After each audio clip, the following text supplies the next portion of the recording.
I'm Jack, and here's another episode of my permaculture series. This is actually just towards the end of autumn now. We're just going into winter. As you can tell, I'm a bit rugged up here in Tasmania. And yeah, I just thought instead of showing you the garden and that sort of thing, we're just going to do a little quick video on the type of things we can eat at this time of year, which is it's heading into winter, and a lot of people think, oh no, lettuce doesn't grow in winter, so I better not, worry about eating salads because, I just can't, because, I mean, where are you going to grow lettuce in winter apart from maybe in a greenhouse or something like that? And then, good luck growing it in a greenhouse even. So I'm just going to show you what I use in my salad in the winter time. And it's free. It's always here in my backyard, and I never ever have to go to Woolworths and buy greens for my salads and that sort of thing. So yeah, just come with me. Just over here I've got a little nasturtium, natural antibiotic, which is used to prevent the flu and the common cold. The flowers are also edible. Over here, so what I do is I just allow the nasturtiums to sort of grow on their own. My favourite part of the nasturtium is the baby young flower. So they're sort of the ones that I like to pick. Some people are different. They like to eat any part of the nasturtium. You can also eat the seeds and the flowers once it starts flowering as well. These are quite medicinal as well, nasturtiums. Used in a lot of herbal remedies and that sort of thing, and they're also really good for your gut. And then just growing here amongst the nasturtiums, you can see a tomato's even popped up and is even flowering. It's almost winter here in Tasmania, which is a really cold place, and I've got tomato flowers there that are almost look like they're going to fruit, so that's interesting. And just here we've got cleavers. Now cleavers are actually edible. These will start growing prolifically in the next month or so. It's otherwise known as sticky weed because it sort of sticks to you when you pull at it. These are a depurative, which means that they can clean your blood. So what you can do is make a tea out of this, and it helps flush out your kidneys and that sort of thing. Also, I like to put it in the salad just a little bit. Just for health reasons. Cleavers helps to clean the blood and assist with skin disorders. Harvested when flowering, a tea is made and drunk 3 times a day. Keep coming down this way, and we'll go and see if we can find some more salad greens. It's quite dewy at the moment, and yeah. I probably have to mow the lawn as well. Probably got one more mow before the frosts really start to kick in. Just wanted to show you my little mandarin tree here. It's the first time it's fruited, which is I've had it in for about a year now, and they're so beautiful. These little mandarins. Probably the nicest mandarins I've ever tasted, actually. Maybe it's because it's growing in my own garden. I'm not sure why. Just over there, I've got my little rows of garlic. Garlic's usually best put in around about May, and make sure you've got good drainage. So that's why I've got the channels running down the hill, so that when it rains a lot, the rain doesn't pool around the garlic. Yeah, so then I don't know if you remember my rocket lawn, but it's now turned into a rocket forest. And this is one of my favourite greens, and it's just gone absolutely berserk, and I don't know what to do with all this rocket. I mean, there's fields of the stuff, and it's so beautiful, like so, a little bit peppery. You can really taste the flavours in it. It's really nice. So I like to use quite a few rocket leaves.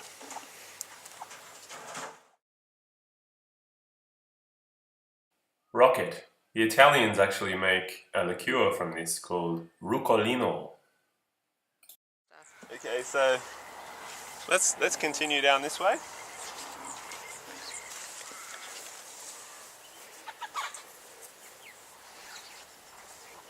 Okay, so over here, I've got a few things that have come up from last year that I haven't even put in. Just over here is actually beetroot.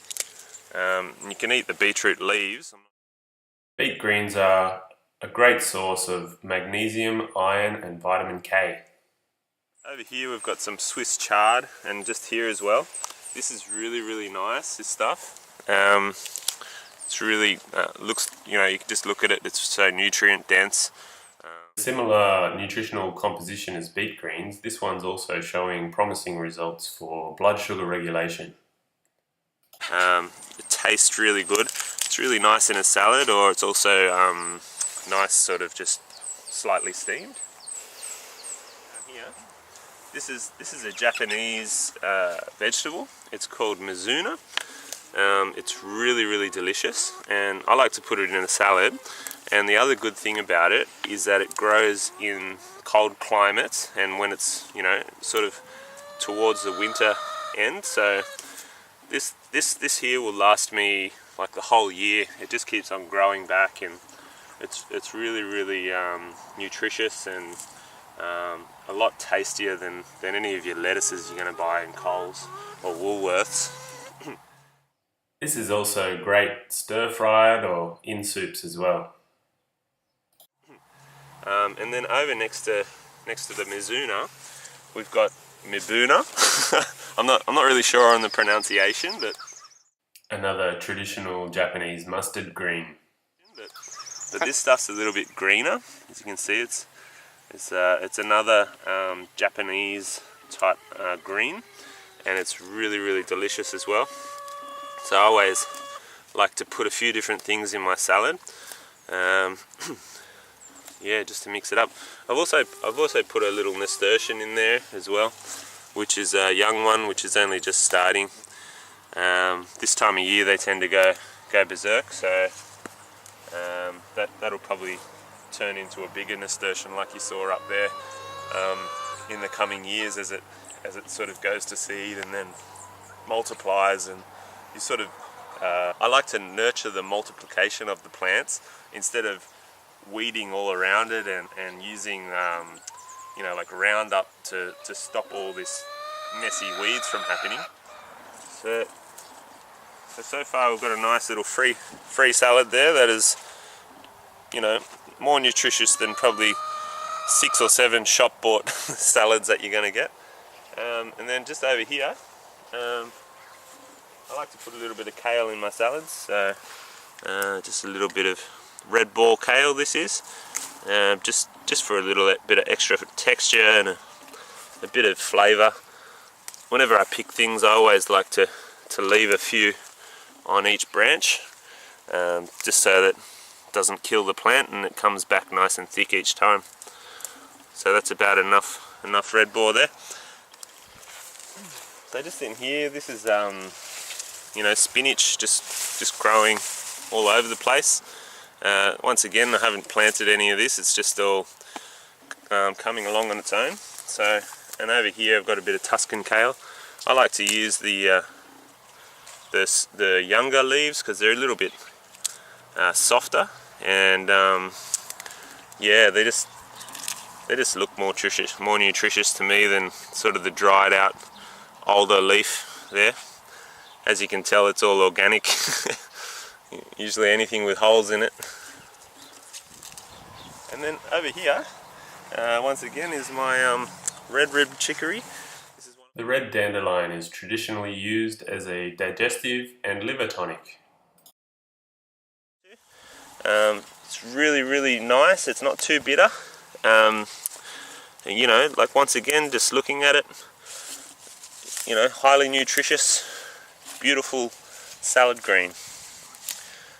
Basically this chicory comes from the Mediterranean region, and as you all know, Mediterranean diets are sort of synonymous with longevity and healthful way of life, so that's one of the reasons why I grow it. And also the temperate here in Tasmania is, you know, there's certain areas around here where it is very Mediterranean like. as you can notice, all the trees are changing colour as we go into winter. This ginkgo here, or maidenhair tree, is starting to go yellow now, and such a beautiful colour. French sorrel here. This is another cold climate plant. I'm guessing comes from France. It's really nice in a salad. Just adds a little bit of a different flavour. It's got a little bit of a citrus tang to it.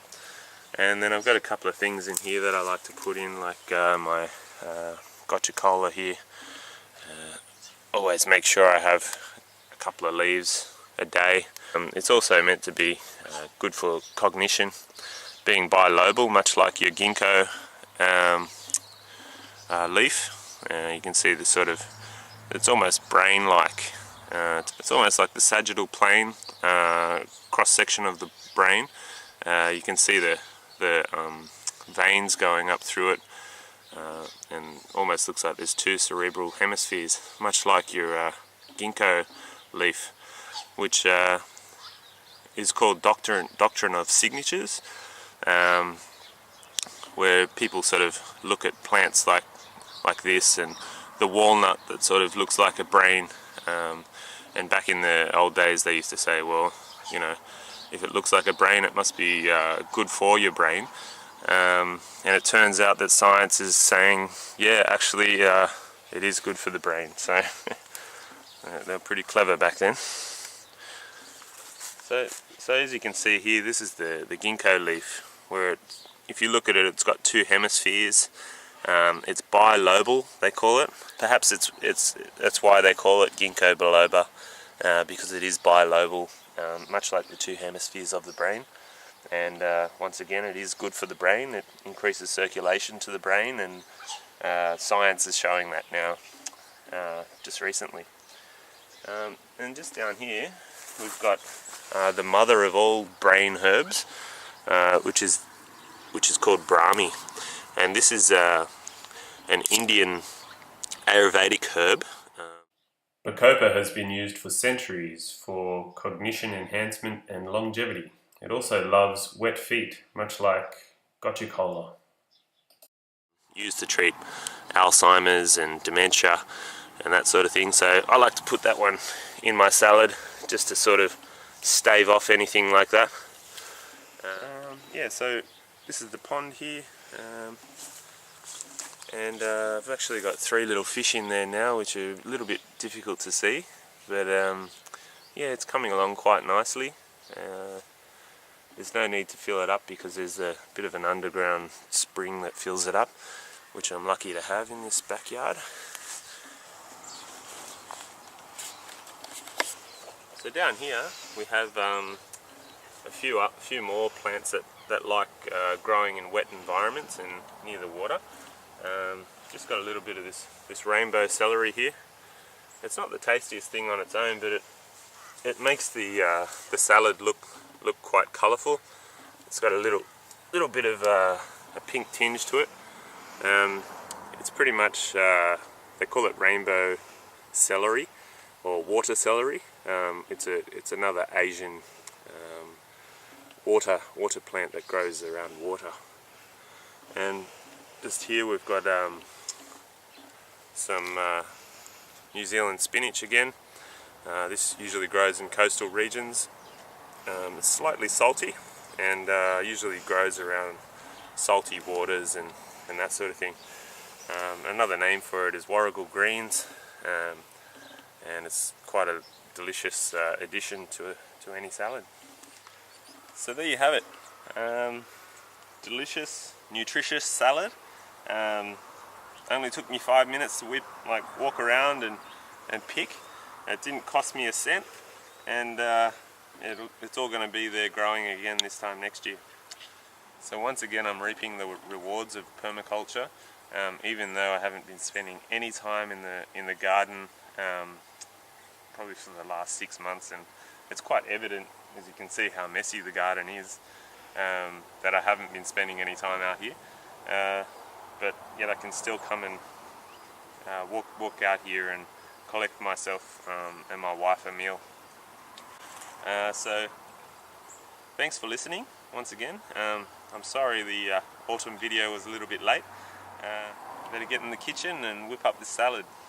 So thanks for listening. This is Jack Will Love, and take her easy.